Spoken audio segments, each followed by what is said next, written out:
من خبرتي في تربية الفراخ، أول ما تبدأ تفكر في سلالة قوية تتحمل الظروف لازم الهندي يكون في المقدمة. الهندي جسم عضلي، صدر عريض، عظم تقيل، مناعة طبيعية ممتازة، بيتحمل حر وبرد وبياكل كل حاجة حرفيا، علف، أكل بيت. ده سلالة أصلها معمولة للقوة وللتحمل، مش للمنظر بس السؤال الحقيقي، هل القوة دي كفاية إن يكون الاختيار الأفضل؟ على الناحية التانية البراهما واحدة من أضخم سلالات الدجاج في العالم. وزن تقيل، ريش كثيف، أرجل مليانة ريش، وشربات طويلة، تحمل ممتاز للبرد.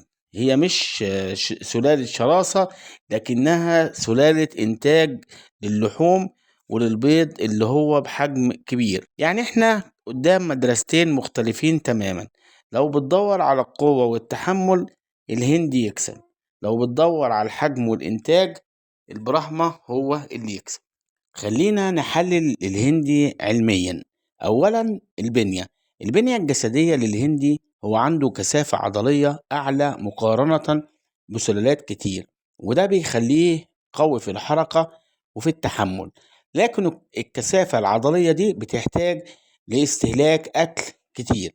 ثانيا معدل النمو، الهندي نموه متوسط، مش سريع زي سلالات التسمين اللي هو التجاري. يعني لو انت هدفك انتاج لحوم بكميات كبيرة بسرعة، يبقى مش هو ده احسن حاجة.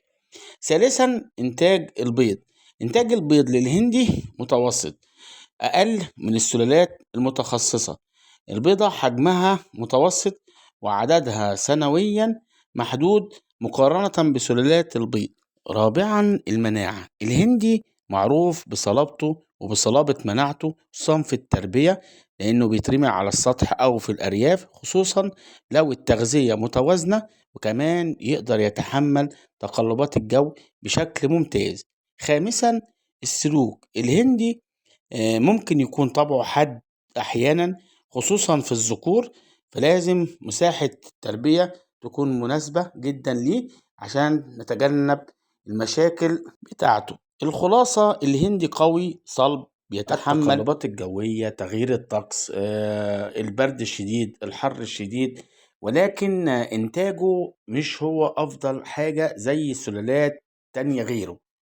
ونروح بقى للبراهما. أولا الوزن، البراهما من أتقل السلالات، وده معناه إنتاج لحوم ممتاز، لكن استهلاكه للعلف طبعا أكتر.